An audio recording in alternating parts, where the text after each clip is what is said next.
ராமபுரம் அப்படிங்கிற ஒரு சின்ன ஊர்ல ரங்கையா அப்படிங்கிறவன் வாழ்ந்துகிட்டு இருந்தான். ரங்கையா கிட்ட சொத்து பத்தெல்லாம் நிறைய இருந்துச்சு. ஆனா ₹1 கூட செலவு பண்ண மாட்டான். நல்லா சாப்பிடணும், விருந்து சாப்பாடு சாப்பிடணுன்ற எண்ணம் இருந்தாலும் செலவு பண்ண மனசு இல்லாம வீட்டுல சாம்பார் வைக்கும் போது கூட தோரம்பருப்பை எண்ணி போட்டு சமையல் பண்ணுன்னு பொண்டாட்டிக்கிட்ட சொல்லுவான். அப்படிப்பட்ட ரங்கையாவ தான் பொண்ணோட கல்யாணத்துக்கு வர சொல்லி அந்த ஊரோட ஜமீன்தார் கூப்பிட்டிருந்தாரு. விருந்து சாப்பாடுன்னு கேள்விப்பட்டதும் ரங்கையாவுக்கு தூக்கமே வரல.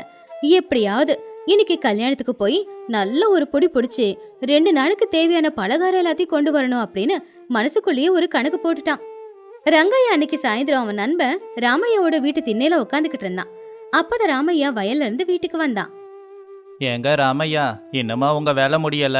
அங்க ஜமீன்தார் வீட்டுல இப்பவே சாப்பாடு போட ஆரம்பிச்சிட்டாங்க. நீங்க இன்னும் தயார் கூட ஆகலையா? அட சும்மாரு ராமையா, இப்பதானே பொழுது போச்சு, அதுக்குள்ள சாப்பாடை பத்தி பேச ஆரம்பிச்சிட்ட. கல்யாணத்துக்கு நிறைய பேர் வந்திருப்பாங்க, இப்ப போனா சாப்பாடு கிடைக்காது. அட நீ வேற ராமையா, பந்தியில உக்காந்தாதான் சாப்பாடு சுட சுட கிடைக்கும். எல்லாமே நல்லாவும் இருக்கும், நிறையவும் பரிமாறுவாங்க. ஆனா அடுத்தடுத்த பந்திக்கு போனா சாப்பாடு ஜில்லுன்னு ஆயிடும், சாப்பிடவும் நிறைய கிடைக்காது. வா சீக்கிரமா போலாம். டேய், என்ன ரொம்ப பசியோட இருக்க? நேத்து ராத்திரி சரியா சாப்பிடலையாமே, அப்படியா?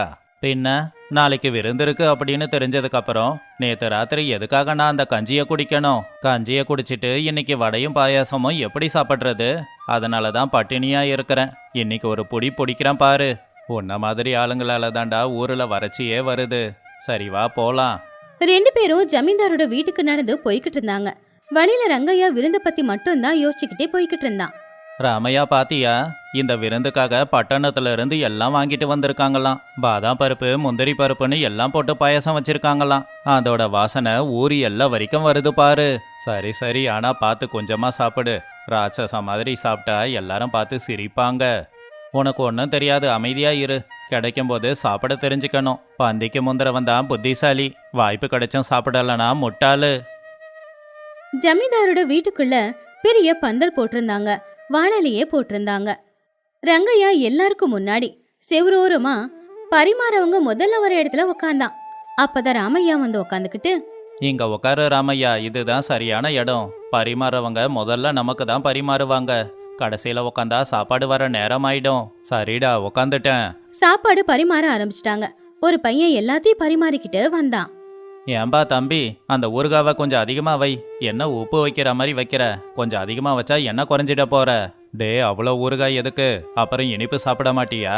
சும்மாரு ராமையா, ஊறுகாய் போட்டு சாப்பிட்டா பசி இன்னும் அதிகமாகும். கொஞ்ச நேரத்துல அந்த பையன் மறுபடியும் வந்தான். இந்த தடவை லட்டு வச்சுக்கிட்டு போனான். அப்போ ரங்கையா அவனை பார்த்து, அட அட அட, இந்த லட்டு பார்க்க எவ்வளோ நல்லா இருக்கு. தம்பி, ஒரு லட்டு வைக்காத, 2 இல்ல 3 கொடு. அது என்ன அதிரசமா? அதையே ஒரு 2-3 வை. ஐயா, மொத்தமா சாப்பிட முடியாதே, பொறுமையா பரிமாறவா? இது என்னோட வயிறு, எவ்வளோ சாப்பிடுவேன் எப்படி சாப்பிடுவேன்னு எனக்கு தெரியும். நீ ஏன் அதை பத்தி கவலைப்படுற? அங்க ஒரு லட்டு கொஞ்சம் உடஞ்சிருக்கு பாரு, அதையும் எனக்கே வை. ராமையா மெதுவா, ரங்கையா, எல்லாரும் நம்மள தான் பாக்குறாங்க பாரு. அட பாக்குறவங்க பாக்கட்டுமே, என் வயிறு ஏன் சாப்பாடு, எனக்கு எவ்வளோ தோணுதோ அவ்வளோ சாப்பிட போறேன். முடிஞ்சா அவங்களையும் சாப்பிட சொல்லு. சாப்பாடு, சாம்பாரு, காரக்குழம்பு, வத்தலு எல்லாம் வச்சாச்சு.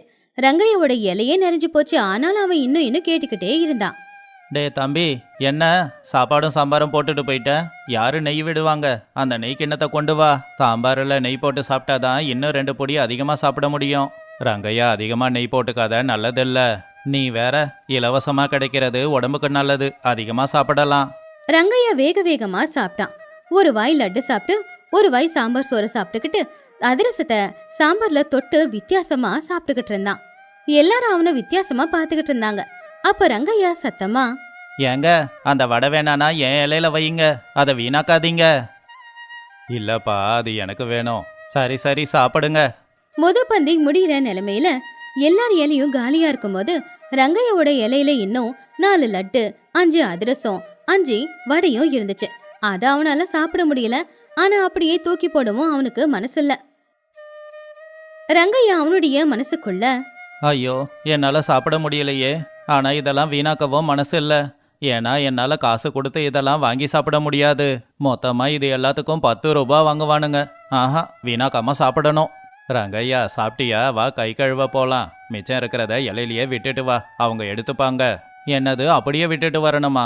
ஐயோ என்னால முடியாது. நீ வேணும்னா போய் கை கழுவு, நான் சாப்பிட்டுட்டு வரேன். சரி, நான் வெளியில நிக்கிறேன், சீக்கிரம் வா. ராமையா எழுந்துச்சு போனதும் சுத்திலும் பார்த்தான். அங்க வேற யாருமே இல்ல, யாரும் அவனை கவனிக்கவும் இல்ல. உடனே அவனுடைய துண்டுல அந்த வடை, லட்டு, அதிரசம் எல்லாத்தையும் போட்டு ஒரு மூட்டை கட்டிக்கிட்டான். அந்த மூட்டைய இடுப்புல சொருகிக்கிட்டான். பத்திரமா இடுப்புல அந்த மூட்டைய சொருகிக்கிட்டு ரங்கையா அவனுடைய மனசுக்குள்ள, அப்பாடா, வேலை முடிஞ்சது.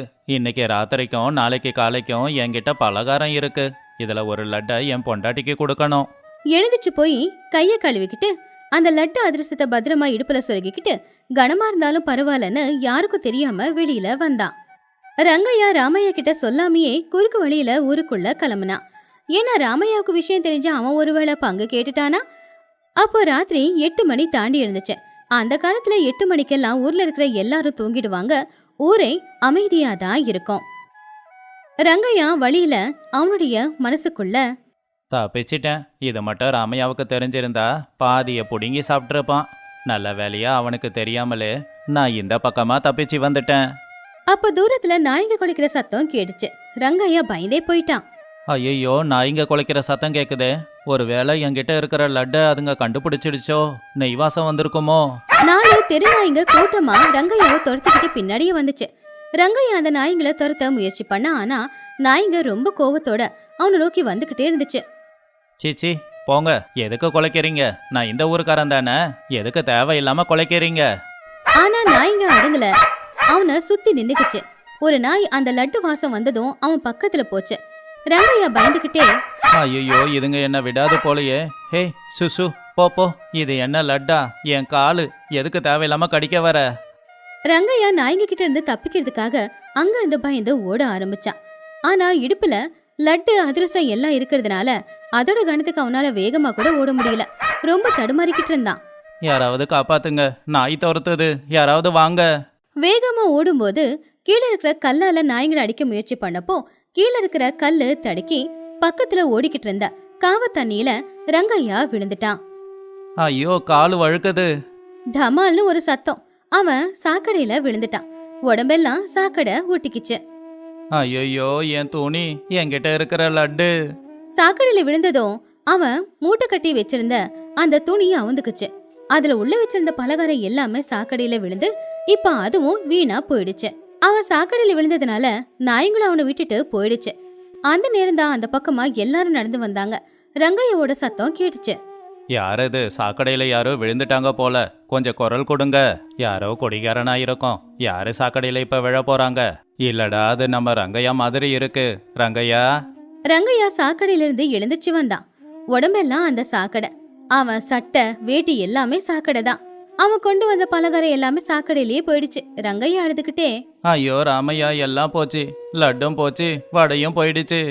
ராமையா மூக்கு முடிக்கிட்டு, ஐயோ, நாத்தம் அடிக்குது. என்ன சொல்ற ரங்கையா? லட்டு எப்படி போச்சு? அதான் நீ அங்கேயே சாப்பிட்டுட்டியே. இல்ல ராமையா, கொஞ்சம் சாப்பிட்டுட்டு கொஞ்சம் வேட்டியில முடிஞ்சு எடுத்துட்டு வந்தனா வழியில நாயெல்லாம் துரத்தி நான் காவாயில விழுந்து இதோ இந்த நிலைமை ஆயிடுச்சு அப்படின்னு சாக்கடையை காட்டி அழுதான். எல்லாருமே சிரிச்சாங்க. ஓ, இதுதான் விஷயமா? அங்க சாப்பிட்டது பத்தாம வீட்டுக்கும் கொண்டு வந்தியா? அதான் கடவுள் உனக்கு இந்த தண்டனையை கொடுத்துருக்கான். ஏறங்கையா இப்படி பண்ற? அதான் அங்க சாப்பிட்டியே. சாப்பிட்டது பத்தாதுன்னு வீட்டுக்கும் எடுத்துட்டு வந்து இப்ப காவாயில விழுந்து ஊருக்காரங்க முன்னாடி மானமும் போய் சாப்பிட்டதெல்லாம் ஜீரணமும் ஆயிருக்கும். மன்னிச்சிடு ராமையா, ஏதோ லட்டு வடை மேல இருக்கிற ஆசையில இப்படி பண்ணிட்டேன். ஒரு 10 ரூபாய மிச்சம் பிடிக்கிறேன்னு சொல்லி என் மானத்தையே இழந்துட்டேன். நான் பண்ணது ரொம்ப தப்பு தான். எனக்கு ரொம்ப கஷ்டமா இருக்கு. சரி விடு, தப்பா புரிஞ்சுக்கிட்டல, அதுவே போதும். போற வழியில ஆத்து தண்ணியில குளிச்சுட்டு போலாம். இனிமேலாவது இந்த கஞ்ச புத்திய விடு. ரங்கையா வெக்கப்பட்டு, இனி கஞ்சத்தனம் பண்ண மாட்டேன். என்கிட்ட இருக்கிறத வச்சு கௌரவமா வாழ்ந்துக்கறேன். எல்லாரும் அங்கிருந்து போயிட்டாங்க. ரங்கையா அந்த சாக்கடை தண்ணியோடவே நடந்து அவனுடைய வீட்டுக்கு போனான். இந்த கதையில இருக்கிற நீதி என்னன்னா, பேராசை பெருநஷ்டம். நம்ம தேவைக்கு மீறி எல்லாமே வேணும் அப்படின்னு ஆசைப்பட்டா அதுக்கப்புறம் இருக்கிறதையும் இழந்துதான் நிக்க வேண்டியிருக்கும். ஒரு மனுஷனுக்கு அளவான ஆசை இருக்கலாம். அது பேராசையா மாறும்போது அவன் அவமானப்பட்டுதான் நிக்க வேண்டியிருக்கும். Check out these awesome videos! And don't forget to subscribe! See you next time!